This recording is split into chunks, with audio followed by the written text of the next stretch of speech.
नमस्कार, मैं Vivek Sharma, assistant professor sociology. आप सभी का मेरी समाजशास्त्र की कक्षा में स्वागत करता हूं।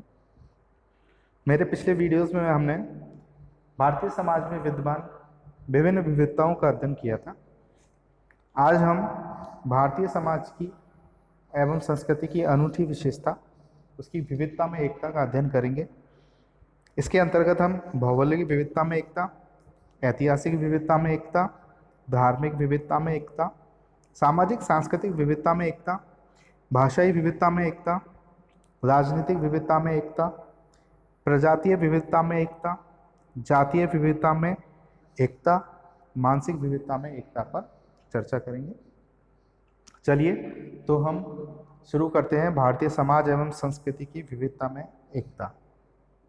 भारतीय समाज एवं संस्कृति की एक अनूठी विशेषता है विविधता में एकता।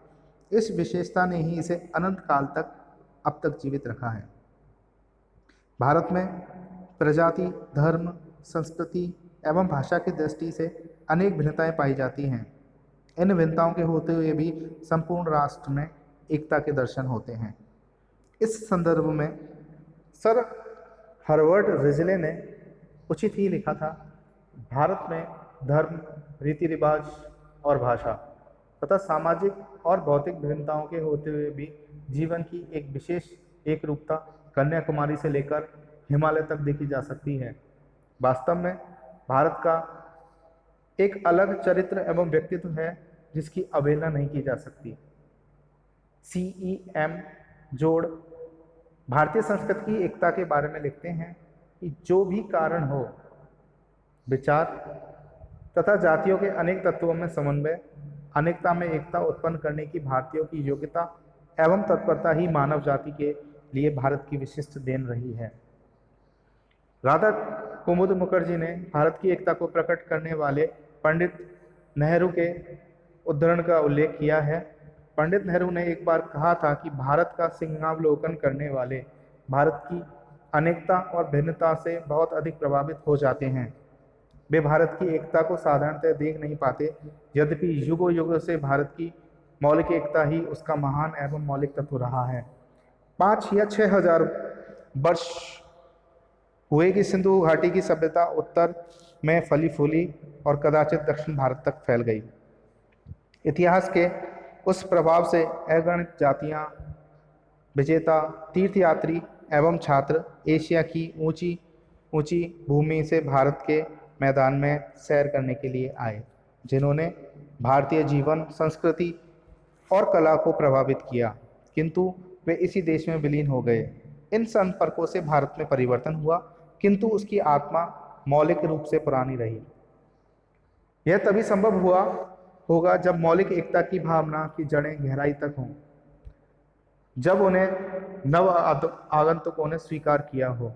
इस कथन से स्पष्ट है कि भारत में विविधता में एकता प्राचीन काल से विद्यमान रही है और यहाँ तक कि बाहर से आने वाले लोग भी इस एकता से प्रभावित हुए और अपनी भिन्नताओं को भी यहाँ की एकता में घुला मिला दिया। भारत की भिन्नता में एकता के दर्शन जिन क्षेत्रों में किए जा सकते हैं उनका अंतर्कन हम करेंगे। सबसे पहले भौगोलिक विविधता में एकता। भौगोलिक दृष्टि से भारत में अनेक विषमताएं व्याप्त हैं। यह उष्ण और समशीतोष्ण कटिबंधों की जलवायु का प्रदेश है। चेरापूंजी में वर्ष में लगभग 600 सेंटीमीटर वर्षा होती है, तो दूसरी तरफ भारत के थार मरुस्थल में 5 सेंटीग्रेड से भी कम वर्षा होती है। घने उपजाऊ एवं कम उपजाऊ दोनों ही प्रकार के प्रदेश यहाँ पाए जाते हैं। उत्तर में हिमालय पर्वत है, उसके बाद मैदानी भाग है और दक्षिणी भारत एक पठारी एवं प्रायद्वीपीय प्रदेश है। इन विविधताओं के बावजूद भी संपूर्ण देश भौगोलिक दृष्टि से एक इकाई का निर्माण करता है। देश की प्राकृतिक सीमाओं ने इसे अन्य देशों से पृथक किया है और जहाँ के देशवासियों में एक क्षेत्र में निवास करने की भावना जागृत की है। उत्तर में बद्रीनाथ, दक्षिण में रामेश्वरम, पूर्व में पुरी और पश्चिम में द्वारिका भारत के धार्मिक तीर्थ स्थल हैं, जो सभी देशवासियों को एकता के सूत्र में पिरोते हैं तथा देशवासियों में जन्मभूमि के प्रति अगाध प्रेम पैदा करते हैं। माता भूमि पुत्रो अहम पृथ्वीया, पृथ्वी मेरी माँ है और मैं इसका पुत्र हूँ। जिस धरती पर जन्म लिया है वह स्वर्ग से प्यारी है आदि धारणाओं ने देश के लोगों में बलिदान और त्याग की भावना पैदा की है। भारत माता या हिंदुस्तान जैसे शब्दों के उच्चारण मात्र से ही हमारे शरीर में एक स्पंदन पैदा हो जाता है। ऐतिहासिक विविधता में एकता। अति प्राचीन काल से ही भारत विदेशियों के लिए मुख्य आकर्षण का केंद्र रहा है। इसके प्राकृतिक वैभव, धन, संपदा व प्रसिद्धि के कारण विदेशी भारत में आने का मोह न त्याग सके। फलत विदेशी लोग ये इनके प्रकार भारत में आते रहे, कुछ इसे लूट कर रह गए और साथ ही कई धर्मों एवं प्रजातियों के लोग यहाँ बस गए। उनके इतिहास में भिन्नता का होना स्वाभाविक है, किंतु जब वे भारत में स्थायी रूप से बस गए तो उन्होंने एक समन्वित संस्कृति का निर्माण किया। प्राचीन समय से ही विभिन्न धर्मों, जातियों एवं संस्कृतियों ने एक समान भारतीय इतिहास का निर्माण किया है। धार्मिक विविधता में एकता। भारत विभिन्न धर्मों की जन्मभूमि है। हिंदू, जैन, बौद्ध, सिख धर्मों का उदय भारत में हुआ तथा इस्लाम और ईसाई धर्म विदेशों से यहाँ आए। प्रत्येक धर्म में कई मतांतर एवं संप्रदाय पाए जाते हैं और उनके नियम एवं मान्यताओं में भी अनेक भिन्नताएं विद्यमान होती हैं। इतना होने पर भी विभिन्न धर्मावलंबी सदियों से भारत में एक साथ रह रहे हैं और धर्म ने भारत में एकता पैदा की है। इस संबंध में प्रोफेसर M.N. श्रीनिवास लिखते हैं, एकता की अवधारणा हिंदू धर्म में अंतर्निहित है। भारत के कोने कोने में हिंदुओं के पवित्र तीर्थ स्थान हैं।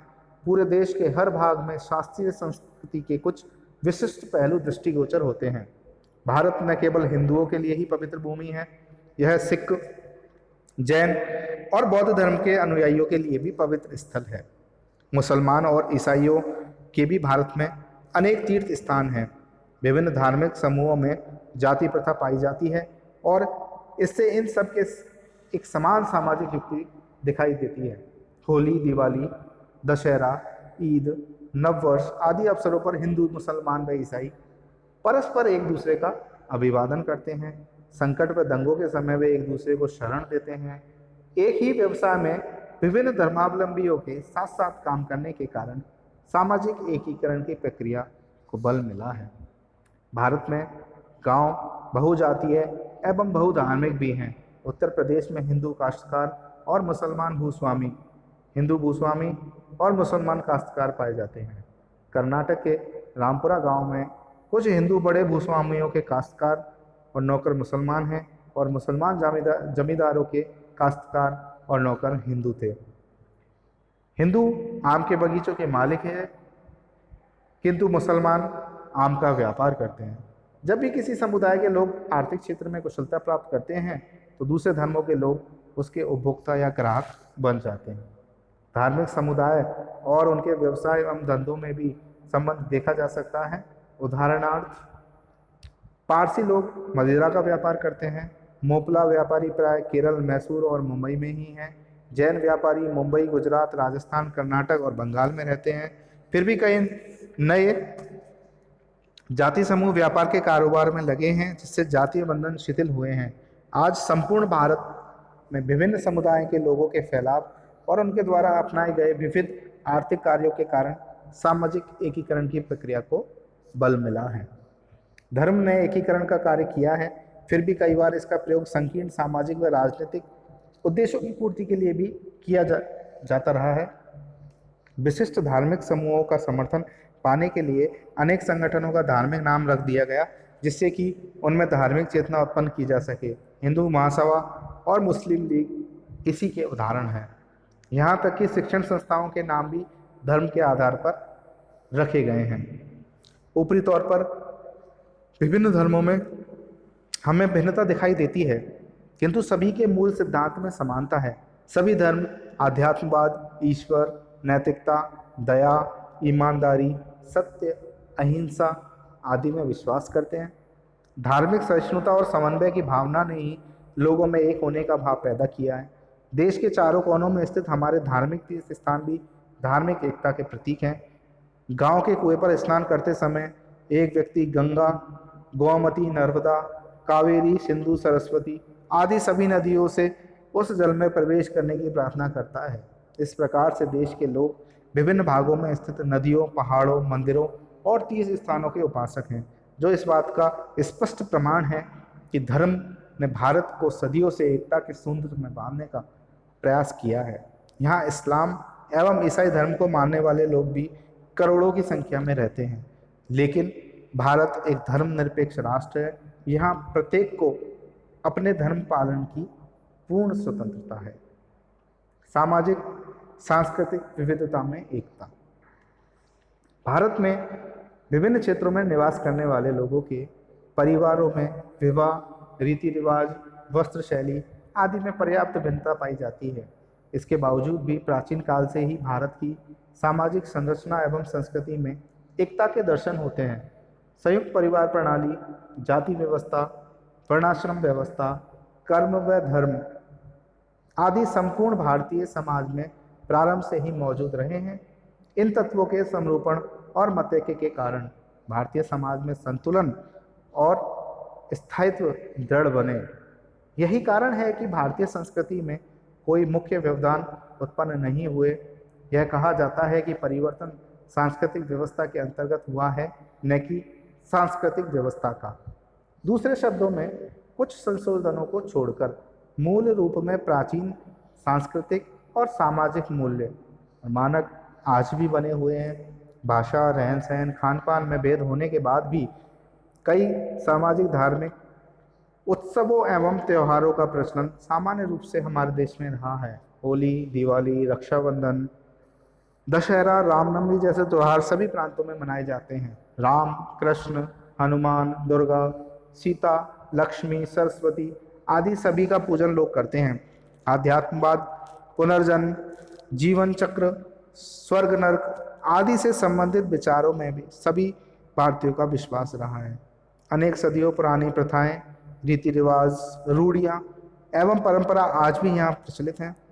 सांस्कृतिक सहिष्णुता के कारण यहाँ अनेक बाह्य संस्कृतियों के संपर्क के बावजूद भी भारतीय संस्कृति का स्वरूप अक्षुण्ण बना रहा। वर्तमान समय में भी विभिन्न धर्म, जाति, क्षेत्र एवं भाषा समूह के बावजूद भी यहाँ एकता के भाव विद्यमान है। शिक्षित एवं अशिक्षितों, ग्रामीण एवं शहरी लोगों तथा प्रशासक एवं जनता में सामाजिक दृष्टि से निर्माणात्मक संबंध आज भी कायम है। प्रजातंत्र ने देश में भाईचारे और समानता की भावना के विकास में बहुत बड़ा योगदान दिया है। भाषाई विविधता में एकता। भारत में कई प्रकार की भाषाएं एवं बोलियों का प्रचलन आदिकाल से रहा है।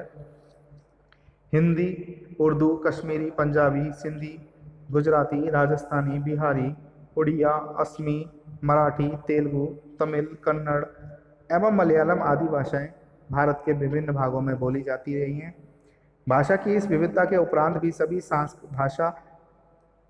सभी भाषाओं पर संस्कृति भाषा का प्रभाव होने के कारण उनमें एकरूपता पाई जाती है। संस्कृति भाषा ने पूरे देश में हिंदू शास्त्रीय संस्कृति के वाहक का कार्य किया है। त्रिभाषा फार्मूला के अंतर्गत शिक्षण संस्थाओं में छात्रों के हिंदी, अंग्रेजी व किसी अन्य प्रांत की एक भाषा सिखाई जाती है। इससे विभिन्न भाषा भाषियों के बीच एकता के भाव पैदा हुए हैं। प्राचीन समय में संस्कृत, पाली एवं प्राकृत भाषाओं का संपूर्ण भारत में प्रचलन रहा था। आर्यों के आने से पूर्व सारे भारत में द्रविड़ भाषा ही बोली जाती थी। भारतीय संविधान में हिंदी को राष्ट्रभाषा के रूप में स्वीकार किया गया है। भारत के राज्यों की वर्तमान संरचना भाषाई आधार पर की गई है। भाषा सामूहिकता का आधार होने के साथ साथ एक सांस्कृतिक प्रकटना भी है, अतः कई बार एक भावुक प्रश्न बन जाती है। भाषाई कटुता, झगड़े और दंगे के कारण कभी कभी राष्ट्रीय एकता खतरे में पड़ जाती है। भाषा जो संचार और ज्ञान वर्धन का साधन है, उसे कुछ लोगों के हाथों में सत्ता का साधन नहीं बनने देना चाहिए। उन सभी लोगों की भाषा तक पहुंच होनी चाहिए जो उसे सीखना चाहते हैं। राजनीतिक विविधता में एकता। राजनीतिक दृष्टि से भी भारत में विभिन्नता एवं एकता रही है। अशोक एवं अकबर के समय को छोड़कर संपूर्ण भारत कभी भी एक प्रशासक के अधीन नहीं रहा। अंग्रेजों के पूर्व सामंतों के विभिन्न राज्य रहे हैं। अंग्रेजों के शासनकाल में पहली बार सारे देश पर एक ही सरकार का शासन रहा। स्वतंत्रता के बाद सारे देश में एक प्रजातांत्रिक सरकार की स्थापना हुई। विभिन्न प्रांतों में प्रांतीय सरकारें हैं। दूसरी ओर प्रांतों ने मिलकर भारत संघ का निर्माण किया है। यहाँ एकता का प्रदर्शन चीन और पाकिस्तान के आक्रमण के दौरान हुआ, जब भारत के विभिन्न जातियों व धर्मों से संबंधित तथा विभिन्न भाषा भाषी लोगों ने एकजुट होकर इन युद्धों का सामना किया। श्रीनिवास कहते हैं कि पंचवर्षीय योजना और समतावादी आदर्श पूरे देश के लिए एक सरकार और एक नागरिक और फौजदारी कानून संहिता भारत की एकता और बहुसामुदायिक समाज होने के पर्याप्त प्रमाण हैं। सारे देश के लिए एक ही संविधान भी नागरिकों को एकता के सूत्र में बांधता है। संविधान ने पूरे देश के लिए विधि के शासन का प्रावधान किया है। सब नागरिक समान हैं और एक ही सत्ता के अधीन हैं। वंशानुगत विशेषाधिकारों का उन्मूलन कर दिया गया है। धर्म, भाषा, क्षेत्र, जाति या समुदाय अब विशेष सुविधाओं और विशेषाधिकारों का आधार नहीं है। उच्च जातियों एवं वर्गों तथा निम्न जाति एवं दुर्बल वर्गों के बीच भेद समाप्त करने के लिए अनुसूचित जातियों, जनजातियों एवं पिछड़े वर्गों के लिए संविधान में विशेष प्रावधान किए गए हैं। आज कोई भी जाति, समुदाय या वर्ग सामाजिक अयोग्यता से ग्रसित नहीं है। अंग्रेजों की फूट डालो और राज करो की नीति अब समाप्त हो चुकी है। उपनिवेशीय शोषण का स्थान विकास प्रक्रियाओं और समतावादी विचारधारा ने ले लिया है। प्रजातीय विविधता में एकता। प्रजातीय दृष्टि से भारत को विभिन्न प्रजातियों का अजायब घर अथवा द्रवण पात्र कहा गया है। यहाँ विश्व की प्रमुख 3 प्रजाति श्वेत, पीत और काली तथा उनकी उपशाखाओं के लोग निवास करते हैं। उत्तरी भारत में आर्य प्रजाति का और दक्षिणी भारत में द्रविड़ प्रजाति का बाहुल्य है। प्रजातीय भिन्नता होने पर भी अमेरिका एवं अफ्रीका की भांति यहाँ प्रजातीय संघर्ष एवं टकराव नहीं हुए हैं, वरन उनमें पारस्परिक सद्भाव और सहयोग ही रहा है। भारत में विभिन्न प्रजातियों का मिश्रण भी हुआ है। जातीय विविधता में एकता। जाति व्यवस्था के अंतर्गत भारत में विभिन्न प्रकार की जातियां पाई जाती हैं। जाति व्यवस्था एक खंडात्मक संरचना है जिसमें अनेक उपजातियां सम्मिलित हैं। प्रत्येक खंड की अपनी विशेषता, रीति रिवाज और प्रथाएं हैं। इन विभिन्नताओं के बावजूद सभी जातियों में कई समानताएं भी हैं। विभिन्न जातियों के बीच पाई जाने वाली पारस्परिक निर्भरता ने भी जातियों को एकता के सूत्र में पिरोए रखा। समय समय पर अनेक बाह्य आक्रमणकारी लोग यहाँ आते रहे, किंतु वे सभी भारतीय जाति व्यवस्था में घुल मिल गए और उसी के अंग बन गए। जनजातीय प्रथा द्वारा भी वे एक दूसरे पर जजमानी प्रथा द्वारा भी वे एक दूसरे पर निर्भर रहे। जाति व्यवस्था ने सारे भारत की एकता उस समय भी बनाए रखी जबकि संपूर्ण यूरोप बर्बरता के दलदल में डूबा हुआ था। इस प्रकार जाति व्यवस्था ने भारत में एकता बनाए रखने में सहयोग दिया। मानसिक विविधता में एकता। भारत देश विभिन्न धर्मों, जातियों व भाषाओं का देश है। इस देश में विभिन्न संस्कृतियों का आश्चर्यजनक संगम हुआ है। प्रत्येक संस्कृति, भाषा व धर्म की अपनी विशेषताएं होती हैं जो व्यक्ति को मानसिक रूप से प्रभावित करती हैं। प्रत्येक व्यक्ति के विचारों पर उसके धर्म व संस्कृति की अमिट छाप देखी जा सकती है। अतः इस विभिन्न संस्कृतियों व धर्मों वाले देश में मानसिक विविधता का पाया जाना स्वाभाविक है, परंतु इस विविधता में भी हमें एकता के दर्शन होते हैं। मानसिक एकता में एक राष्ट्रीय मन के निर्माण की स्थिति पाई जाती है और क्षेत्रीय हितों की अपेक्षा राष्ट्रीय हितों को महत्व दिया जाता है। इस प्रकार की एकता हमें भारत चीन तथा भारत पाकिस्तान युद्ध के समय देखने को मिली, जब सारा राष्ट्र छोटे छोटे मतभेदों को भुलाकर एक विराट पुरुष के रूप में उठ खड़ा हुआ था। इन विविधताओं एवं एकताओं के अतिरिक्त समान आर्थिक हित, सामान्य आधिपत्य और कष्ट तथा राजनीतिक चेतना आदि ने भी भारतीय समाज में विविधता में एकता पैदा की है। डॉक्टर राधाकृष्णन ने उचित ही कहा है कि इसकी संस्कृति में एकता के चिन्ह पाए जाते हैं, यद्यपि परीक्षण करने पर वे विभिन्न प्रकार के रंगों में बटे दिखते हैं। उनकी भिन्नता पूर्ण रूप से समाप्त नहीं हो सकती है, यद्यपि सभ्यता के उदय से लेकर अब तक नेताओं के मस्तिष्क में एकता के विचार घूमते रहे हैं। अंत में हम डॉक्टर के.एल. शर्मा के शब्दों में कह सकते हैं कि भारत सिद्धांत और व्यवहार दोनों में एक बहुसामुदायिक समाज है। अतः भारतीय समाज को विविधता में एकता और एकता में विविधता रूपी समाज कहना उचित है। प्राचीन, मध्यकालीन एवं आधुनिक काल में भारत ने अनेक विषमताओं के होते हुए भी एकता बनाए रखी। भारत के प्रत्येक ऐतिहासिक एवं सांस्कृतिक तथ्यों में एकता पाई जाती है। आज भारत एक धर्मनिरपेक्ष राज्य है, इसका एक संविधान है और सब लोगों के लिए जो विभिन्न क्षेत्रों में रहते हैं, अलग अलग भाषाएं बोलते हैं और भिन्न भिन्न धर्मों को में विश्वास रखते हैं, एक ही विधि का शासन है। आज हिंदू, सिख, जैन, ईसाई और अन्य धर्मों के लोग प्रशासन, राजनीति और राजनीतिक जीवन में सहभागी हैं। सजातीय, भाषाई और धार्मिक विविधताएं सामान्य और राष्ट्रीय उद्देश्यों की प्राप्ति में बाधक नहीं हैं। भारत की सांस्कृतिक विरासत विभिन्न संस्कृतियों के संश्लेषण का एक जीवंत उदाहरण है। सभी धर्मों ने सांस्कृतिक संदेशों को प्रोत्साहित किया है। तो आज की कक्षा में हमने भारत में विद्यमान विविधताओं में किस प्रकार एकता है उसका अध्ययन किया। आप असाइनमेंट के रूप में घर पर भारत में व्याप्त विविधताओं में एकता पर एक निबंध लिखेंगे।